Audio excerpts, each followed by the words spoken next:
Hey guys, today we're going to be looking at what I think is the most underrated champion in each role at the moment, and they're specifically good at carrying solo Q2. I'm also running a kind of Christmas or December giveaway for $40 of RP as a kind of thanks for everything this year. Like, this year has been pretty cool with my YouTube and my Twitch, and I just want to give something back, I guess. Link is down below. I made it super simple and easy to enter, so go do that, share it with your friends, and good luck. So dazzling his way into the top lane is Taric himself. He could also go into the support one for this actually. He can throw his gems around in either lane right now. Taric's kit is just all around pretty good and very simple too. He has a heal that heals himself for more, an armor aura that can be activated to do damage, a targeted stun that you can't miss, and an ultimate that does damage and gives him more AP and AD. Even his passive now makes his next auto deal bonus damage and reduces your cooldowns after you use an ability. That kit is pretty solid by itself actually, but it's a damage he can do while taking pretty much nothing in return. Now let's be honest, against AP he's not that great. He doesn't gain anything from building magic resist, and range champions often kind of kite you around a lot. Against AD champions or AD comps he is amazing though. His damage increases with armor to the point where he absolutely wrecks you while taking no damage. So yeah, against AD Taric is a great pickup. Make sure you are autoing though in between your spells to really use your passive properly, max your W, build armor, and you're all set. So for the jungle, now bear with me on this one, okay? It's Volibear. As if that pun wasn't reason enough to put him in here, he just has everything you need to take over a game. He's tanky, really hard to kill with his passive, does a crap ton of single target damage and AoE damage, and doesn't even need to build damage to do that damage. That's the biggest thing I think. Like, he has loads of natural damage packed into his kit, and it scales with health too. Your W can take a huge chunk out of someone's health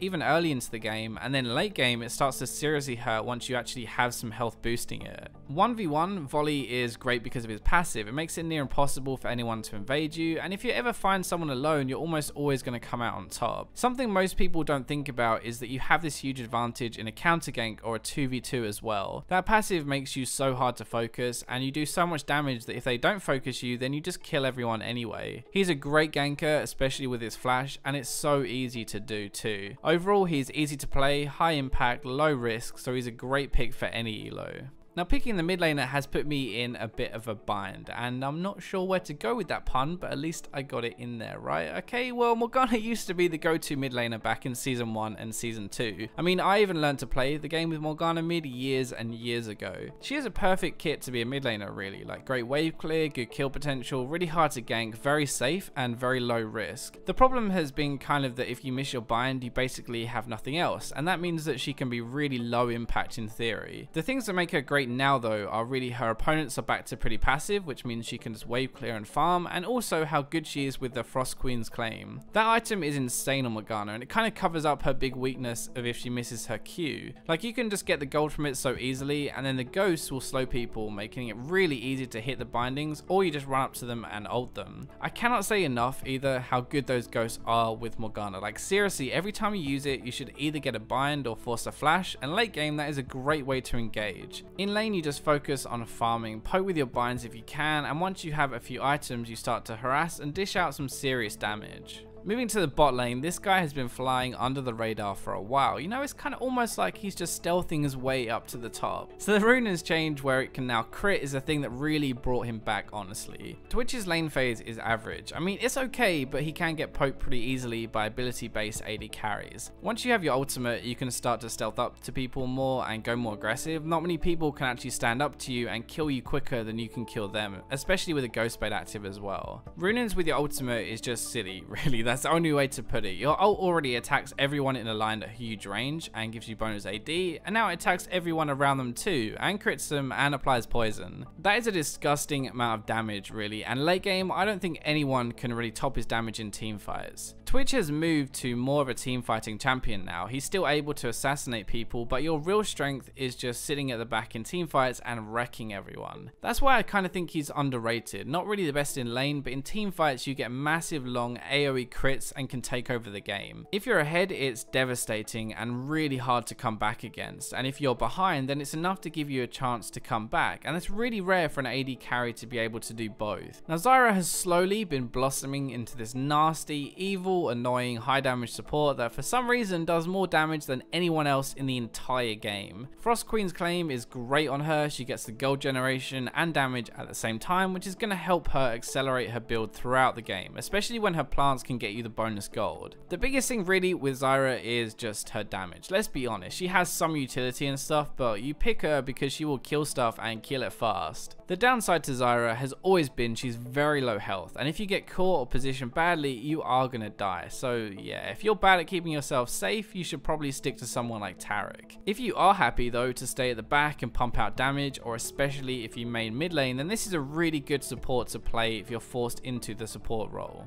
In lane, you can practically 1v2 with how much damage you can output, giving your AD a free lane to farm and hopefully get a few kills as well. Moving into mid game, you have a snare to catch people, your ultimate to burst and zone, and your plants that go nuts and do a surprising amount of damage. Zyra played badly is a terrible pick because she would die so easily, but played well with how I just explained it, and she is definitely underrated and amazing at carrying games. Anyway, there you go, my most underrated champions for each role. Remember to enter the December giveaway. I hope you guys enjoyed the video. If you did, hit that like button, leave a comment, subscribe, and I'll catch you in my next video.